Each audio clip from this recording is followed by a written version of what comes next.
Morning guys, samahan nyo kayo mag-deliver ngayon. Dito lang sa may Alegria, Loma de Gato, Marilao. Arat na! So for today's video nga guys, bago tayo dumiretso dun sa bahay ng customer natin, naghanap muna kami ng parisan para makapag-almusal. Target lock.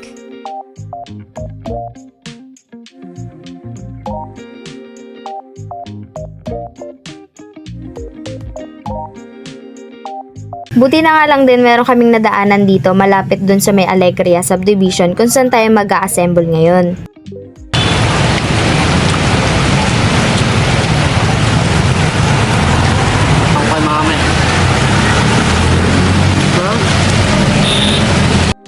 After nga namin kumain, hindi na kami nagpahinga ng matagal kasi ipapa-verify namin dito sa guard kung meron na kaming working permit at saka gate pass. Syempre para makapasok tayo dito sa subdivision at makapag-install tayo ng cabinet. Pagkadating namin dito sa location ng customer, inakyat na muna namin lahat ng gamit dito sa second floor since dito ilalagay yung dalawang cabinet. Sa mga gusto po magpagawa sa amin ng cabinet, i-message nyo lang po kami sa aming official Facebook page, 4J Furniture, at re-replyan po namin kayo agad. Nag-a-accept po kami ng customized size, color, at saka design. Maganda talaga kapag made to order, lalo na kung limited lang yung space ng paglalagyan mo ng cabinet. Hindi siya standard size na mga namibili sa mall or kung saan-saan man, pwede mo siya ipa-customize sa amin para maging fit yung cabinet sa paglalagyan mo. O diba, hindi sayang yung space? Kung napapansin nyo, magkaiba yung kulay ng cabinet na binubuhat nila, yun ay dahil dalawa yung cabinet na in-order ng customer. Dito nga sa master bedroom, ilalagay yung malaking cabinet, tapos dun naman sa kabilang room yung pangalawang cabinet.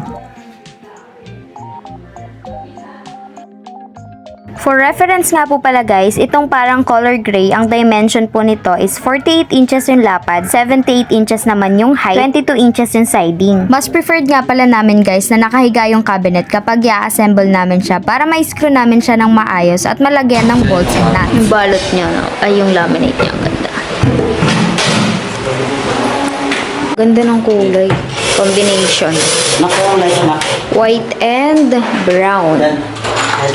Nalagyan ng bolts para matibay. Kasya ba? Hindi kasya? Ito lang.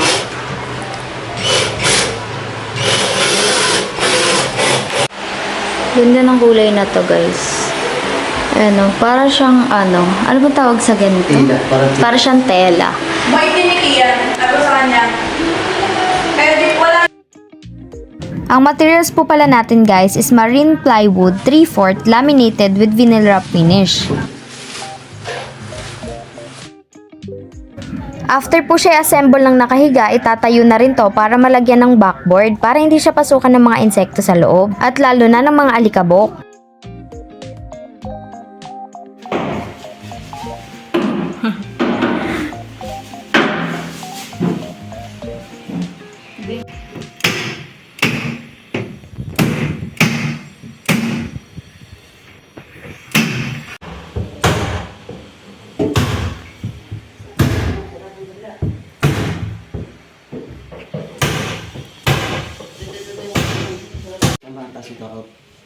Ito ilalim. Hindi, maikot yan. Oh, wait lang.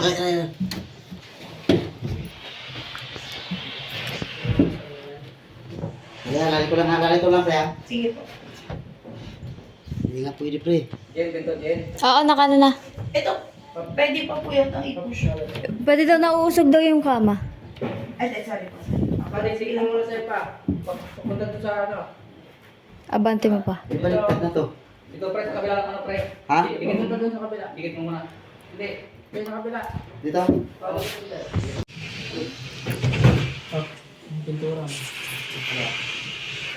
Ma'am, bunautin ko to, ma'am. Okay na po yung...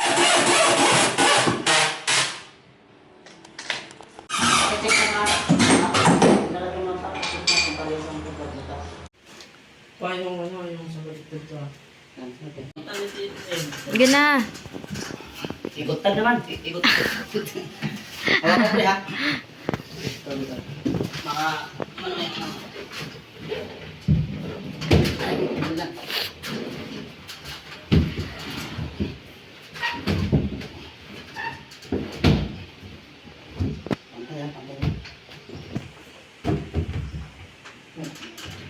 After 5 hours ng pag-assemble and thanks God, tapos na.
Please don't forget to like and follow our page and don't forget to share this video. Thank you for watching!